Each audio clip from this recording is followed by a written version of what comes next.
Joint friend, এই ভিডিওর মধ্যে আমরা জানবো আজকে 7টি মহাসাগরের নাম, কিন্তু আমরা দেখব 5টি মহাসাগর।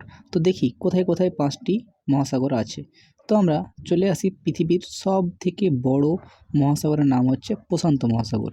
সেটা আছে এই স্থানে, যেমন এটা হচ্ছে প্রশান্ত মহাসাগর, এটা পুরোটা প্রশান্ত মহাসাগর, কিন্তু পৃথিবী গোল হওয়ার কারণে এই পেছন দিকেও কিন্তু এটা হচ্ছে প্রশান্ত মহাসাগর সব থেকে বড়। আমরা 1 নম্বরে রাখলাম প্রশান্ত মহাসাগর। 2 নম্বরে এস আকৃতির আটলান্টিক মহাসাগর, এস আকৃতির, এটা 2 নম্বরে হলো আটলান্টিক মহাসাগর। এটা পুরোটা যতটা দেখছো এখান থেকে এতদূর পর্যন্ত পুরোটা এটা কিন্তু আটলান্টিক মহাসাগর। এবং আটলান্টিক মহাসাগরের পর আমরা অর্ধেক মহাসাগর আমরা চলে আসি ভারত মহাসাগর, বা আমরা বলি ইন্ডিয়ান ওশিয়ান। তাহলে ভারত মহাসাগর আমরা 3 নম্বরে রাখলাম। তাহলে আমরা দেখো 3টি যখন জেনে নিলাম, এবার বাদ বাকি থাকবে 2টি, কিন্তু এই 2টি আমরা কোথায় কোথায় দেখব। যেমন দেখো এবার যেখানটায় আমরা দেখি আটলান্টিক আমরা মহাদেশ বলেছিলাম, সেখানটায় মহাসাগর আছে, তাকে বলি আমরা দক্ষিণ। এটা হচ্ছে দক্ষিণ সাইড, একে বলে দক্ষিণ সাগর। আমরা কি বলবো, এটাকে পুরোটা বলবো দক্ষিণ মহাসাগর।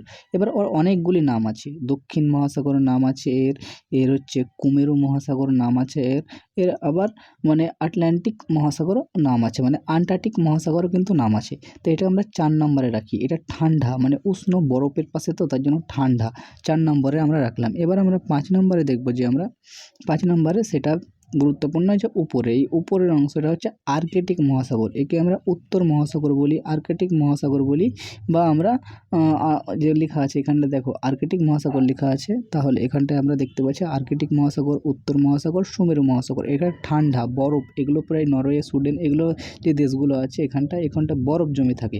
আমরা কিন্তু হিসাবে কিন্তু 5টা কিন্তু আমরা দেশ দেখলাম, 5টা দেশ বলছি, 5টা আমরা মহাসাগর দেখলাম। একটা হলো প্রশান্ত, 2 নম্বর হচ্ছে আটলান্টিক, 3 নম্বরে চলে আসবে আমাদের 3 নম্বরে চলে এলো আমাদের ভারত মহাসাগর, 4 নম্বরে চলে এলো আমরা এখানে আন্টার্কটিক মহাসাগর, 5 নম্বরে চলে এলো আর্কটিক মহাসাগর। এবং আমরা 5টা তো দেখলাম, আমরা 7টা কীভাবে দেখব দেখো। এবার ভালো করে দেখো, পৃথিবী গোল, এই গোল হওয়ার কারণে আমরা 2 ভাগে ভাগ হয়েছি, আমরা ভাগ করেছি, এই পাশে প্রশান্ত মহাসাগর, এই পাশে প্রশান্ত মহাসাগর চলে আসছে। কিন্তু এত বড় মহাসাগরকে যদি আমরা মানে একবারে বলি, কোনো জাহাজ বিমান যদি কোনো স্থানে গিয়ে যদি ফেঁসে যায়, তো কি বলবে আমরা প্রশান্ত মহাসাগরের কোন স্থানে গিয়ে আমরা ফেঁসে গেছি। তার জন্য এখানটায় আমরা বলবো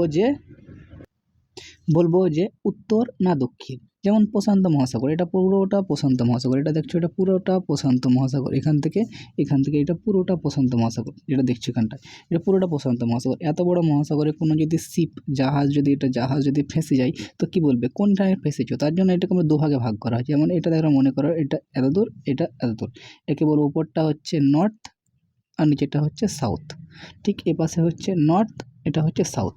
তার জন্য একে 2 ভাগে ভাগ করলাম, এটা হচ্ছে উত্তর প্রশান্ত মহাসাগর, দক্ষিণ প্রশান্ত মহাসাগর। এটা হ্রস্ব করছি আমি, উত্তর উত্তর প্রশান্ত মহাসাগর, নিচে এটা দক্ষিণ করছি, দক্ষিণ প্রশান্ত মহাসাগর, দক্ষিণ প্রশান্ত মহাসাগর। ঠিক একই রকম এখানটায়। তাহলে এখানটায় 1-এর বদলে 2টি হয়ে গেল। এবার আটলান্টিক মহাসাগরটা দেখো, আটলান্টিক মহাসাগর কিন্তু অনেক বড় হওয়ার কারণে, যেমন দেখছো এখান থেকে পুরোটা, এটা পুরোটা হচ্ছে আটলান্টিক মহাসাগর, এটা পুরোটা কিন্তু আটলান্টিক মহাসাগর। এত বড় মহাসাগরে যদি কোনো জাহাজ যদি ফেঁসে যায়, তার জন্য একে 2 ভাগে ভাগ করা হয়েছে। যেমন দেখো এখানটায় বলে দিচ্ছে আটলান্টিক মহাসাগর, এটা লেখা আছে এখানটায় দেখো আটলান্টিক মহাসাগর, এখানটায় এটাও লেখা আছে আটলান্টিক মহাসাগর। তো 2 ভাগে যখন ভাগ করলাম, তাহলে এটাকে আমরা 2টি বলে 2 ভাগে 2টি আমরা ভাগই করলাম আমরা। তাহলে এখানটায় লিখে দিচ্ছি আমরা, এখানটায় যেমন হচ্ছে 1 নম্বর, এখানে 2 নম্বর, 2 নম্বর লিখলাম এখানটায়। কিন্তু এটা হচ্ছে নর্থ, এটা হচ্ছে সাউথ, এটা হচ্ছে সাউথ। একে আমরা বাংলা যদি বলি উত্তর, নিচে বলবো এটা আমরা দক্ষিণ বলবো। তো কালিটা পরিবর্তন করি আমি, এটা আমরা উত্তর বলবো, উত্তর, নিচে হচ্ছে দক্ষিণ। তাহলে উত্তর আটলান্টিক, দক্ষিণ আটলান্টিক। তাহলে আমরা এখানটায় একটাকে কেটে 2টি করে দিলাম, তাহলে কটি হলো আমাদের 6টি আর মানে 5টি ছিল, 5-এর দিকে 7টি।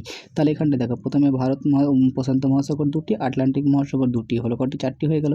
তারপরে 5 নম্বরে এলাম, তাহলে কোথায় ভারত মহাসাগরে। 6 নম্বরে কোথায় এলাম আমরা, হচ্ছে দক্ষিণ মহাসাগর, যাকে বলি আমরা আন্টার্কটিক মহাসাগর, যাকে বলি আমরা কুমেরু মহাসাগর। এবং 7 নম্বরে চলে আসবো, যাকে বলি আমরা আর্কটিক মহাসাগর, উত্তর মহাসাগর, এবং আমরা যেটা বলি হচ্ছে মানে আর্কটিক, উত্তর এবং কুমেরু মহাসাগর, এই 5টি কিন্তু মহাসাগর এবং 7টি মহাসাগর। একবার ফ্রেশভাবে আমরা দেখে নিই, তাহলে সবটা বেশি গুরুত্বপূর্ণ আমরা বুঝতে পারবো বেশ ভালো করে। তাহলে ফ্রেশভাবে দেখি, আমরা এখানটায় দেখলাম যে 1 নম্বরে দেখলাম আমরা প্রশান্ত মহাসাগর, উত্তর প্রশান্ত মহাসাগর। 2 নম্বরে দেখলাম আমরা দক্ষিণ প্রশান্ত মহাসাগর। 3 নম্বরে রাখলাম আমরা উত্তর আটলান্টিক। 4 নম্বরে রাখলাম আমরা দক্ষিণ আটলান্টিক, 5 নম্বরে রাখলাম আমরা ভারত মহাসাগর। 6 নম্বরে রাখলাম আমরা আন্টার্কটিক মহাসাগর। 7 নম্বরে রাখলাম আমরা আর্কটিক মহাসাগর। এবার বাংলায় বলছি, দেখো শোনো। তাহলে উত্তর প্রশান্ত মহাসাগর, দক্ষিণ প্রশান্ত মহাসাগর, উত্তর আটলান্টিক মহাসাগর, দক্ষিণ আটলান্টিক মহাসাগর। 4টি হলো ভারত মহাসাগর, দক্ষিণ মহাসাগর, উত্তর মহাসাগর। তাহলে টোটালে আমাদের কমপ্লিট হয়ে গেল আমাদের 60টি মহাসাগর। তাহলে এর পরেও যদি না বুঝতে পারো, আমি আরেকবার বোঝার জন্য বলছি। তাহলে দেখো, এবার যদি না বুঝতে পারো তো কিছু করার নেই, কালি পরিবর্তন করে করে বলছি। আমি 1 নম্বরে রাখলাম, আমি দেখো টাইম নিচ্ছি একটু। 1 নম্বরে রাখলাম এটা হচ্ছে উত্তর প্রশান্ত মহাসাগর। 2 নম্বরে রাখলাম আমি দক্ষিণ প্রশান্ত মহাসাগর, 2 নম্বর। 3 নম্বরে রাখলাম উত্তর আটলান্টিক। 4 নম্বরে রাখলাম দক্ষিণ আটলান্টিক। 5 নম্বরে রাখলাম ভারত মহাসাগর। 6 নম্বরে রাখলাম আমরা দক্ষিণ মহাসাগর। 7 নম্বরে রাখলাম আমরা উত্তর মহাসাগর। এর উত্তর মহাসাগর আর দক্ষিণ মহাসাগরের অনেকগুলি নাম আছে, আমি সবগুলি বললাম। উত্তর মহাসাগর, দক্ষিণ মহাসাগরের অনেকগুলি নাম, এবং তোমরা যদি ভিডিওটা না বুঝতে পেরেছো তো প্রথম থেকে আবার তোমরা দেখতে পারো। এরপরে নেক্সট টপিক আমরা ওয়ার্ল্ড ম্যাপের নিয়ে আলোচনা করব। জয় হিন্দ।